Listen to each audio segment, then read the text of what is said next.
बे क'क्राझार आन्डारनि डिस्ट्रिक्टनिनो आन्डाराव वेस्ट मालिगाव BCDCनि आन्डाराव समरपुर गामियाव जोंनि बे LP स्कुलाव दिनै जोंनिनो मानगोनां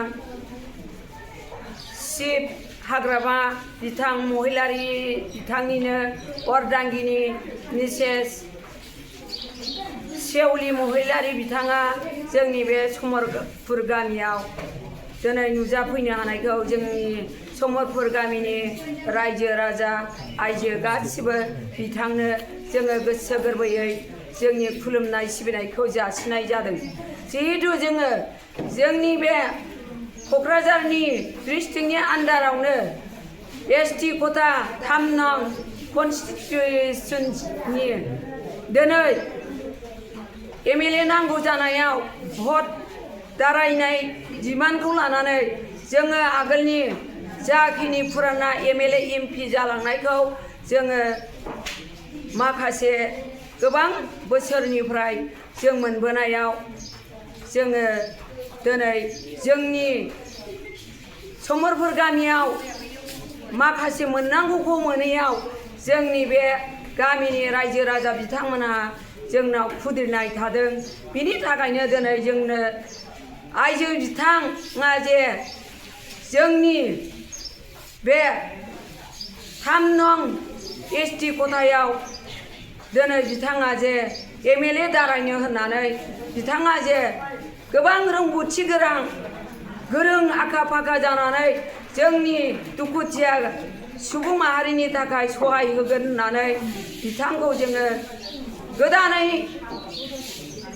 जोङो बिथांखौ गोसो गोरबोजों जोंनि बे MLA दारायनायाव बिथांखौनो थांखिनानै देरहासार खालामनानै जोंनि बे समरपुर गामिनि बा एलेकानि जोंनि वेस्ट मालिगाव एलेकानि गामि एलेकायाव लामा सामा बान्दो दालां आरो माखासे माहारियारिनि गोग्लैसोनाय दुखुनांथाव रायजो जानायाव दिनै सहाय होफैगोन होननानै जोङो गोसो गोजोननाय मोनदों बिथां नुजाफैनो हानायखौ।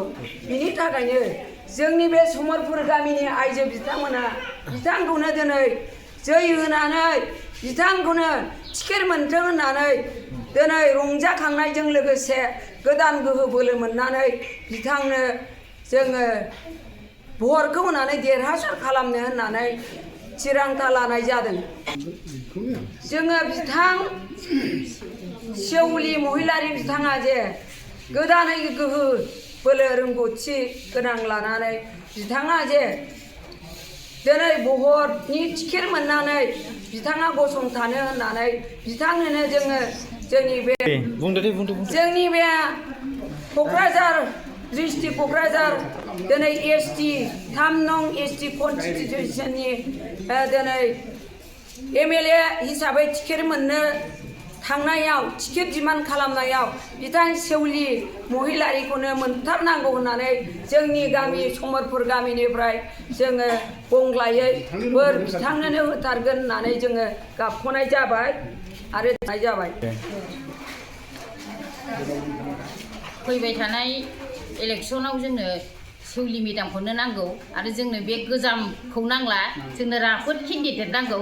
जों सेवलि मेदामखौनो नांगौ जों बेखौनो जों सापर्ट होगोन, जेब्लाबो देरहानांगौ। आरो सारखौबो जों रिकुवेस्ट खालामहरो, साराबो मिसेसखौ जेरैखि जाया सेवलि महिलारिखौ होथारनांगौ आरो देरहा होथारनांगौ। जों गोजामखौनो जों नांला आरो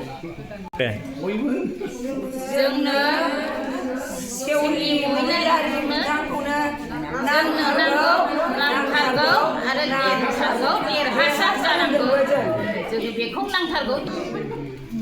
सेवलि महिलारिखौ जोंनो नांगौ, सेवलि महिलारिखौ जोंनो नांगौ।